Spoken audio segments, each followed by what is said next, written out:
Apa itu HAM? Hak asasi manusia adalah hak yang melekat pada manusia sebagai anugerah Tuhan yang wajib dihormati, dijunjung tinggi, serta dilindungi, baik itu oleh negara, hukum, dan semua orang. Nah, secara umum, HAM bersifat kodrati, yang artinya HAM adalah sudah menjadi kodrat manusia. Selain itu juga, HAM juga bersifat universal, yang artinya HAM secara umum berlaku di seluruh dunia dengan tetap menghormati adat istiadat dan budaya negara masing-masing. HAM juga bersifat langgeng, yang artinya HAM adalah hak asasi manusia sejak dari kandungan hingga meninggal. Manusia memiliki hak yang tidak dapat dikurangi dalam keadaan apapun, yaitu silahkan diperhatikan hak hidup, hak tidak disiksa, hak kemerdekaan, hak beragama, hak tidak berperbudak, hak diakui di hadapan hukum, dan hak tidak dituntut hukum yang berlaku surut. Hak-hak itu adalah hak yang tidak dapat dikurangi dalam keadaan apapun. Sedangkan hak-hak selain itu tergolong sebagai hak-hak yang dapat dikurangi seperti hak berorganisasi dan hak berekspresi. Namun, HAM dapat dibatasi dalam menjalankan hak-hak tersebut. Dapat dilakukan pembatasan. Hak seseorang dapat dibatasi oleh undang-undang. Misalnya, setiap orang berhak untuk memiliki dan membangun tempat tinggal. Namun, orang lain tidak berhak mengganggu atau menggusur tempat tinggal orang lain sewenang-wenang, walaupun itu untuk membangun tempat tinggalnya sendiri, atau pemerintah tidak berhak sewenang-wenang menggusur tempat tinggal orang lain tanpa menjalani prosedur.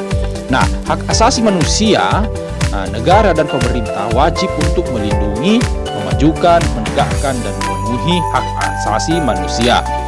Negara dan setiap orang wajib menghormati HAM, artinya tidak boleh melakukan tindakan atau mengganggu HAM orang lain. Misalnya, masyarakat yang sudah menikmati haknya beribadah secara bebas tidak boleh diganggu.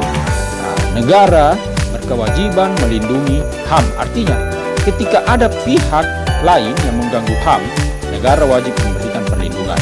Contohnya, ada orang yang sedang menyampaikan haknya untuk berekspresi, lantas ada pihak lain yang mengganggu, maka negara, misalnya polisi, harus melindungi orang yang sedang menyampaikan ekspresinya itu. Negara juga berkewajiban untuk memenuhi HAM, artinya negara harus mengambil langkah-langkah supaya setiap orang menikmati HAM secara baik dan meningkat dari waktu ke waktu. Hak anak atas pendidikan, maka negara wajib menyediakan gedung sekolah yang layak, guru yang berkualitas, dan materi pembelajaran yang bermutu baik.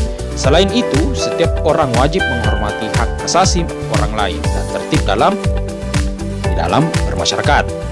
Namun, dalam menjalankan hak dan kebebasannya, setiap orang wajib tunduk kepada pembatasan yang telah ditetapkan oleh undang-undang agar dapat dihormati hak dan kebebasan orang lain. Apabila seseorang atau sekelompok orang atau aparatur negara dengan sengaja atau tidak sengaja mengurangi, menghalangi, membatasi, atau mencabut HAM orang lain, maka hal tersebut adalah pelanggaran terhadap HAM. Pelanggaran hak asasi manusia akan menjadi akar dari suatu negara. Sekian, semoga bermanfaat terkait tentang pembelajaran kita hak asasi manusia. Tetap semangat, tetap menambah wawasannya. Saya Hadian Hasbi, izin undur diri. Wassalamualaikum warahmatullahi wabarakatuh.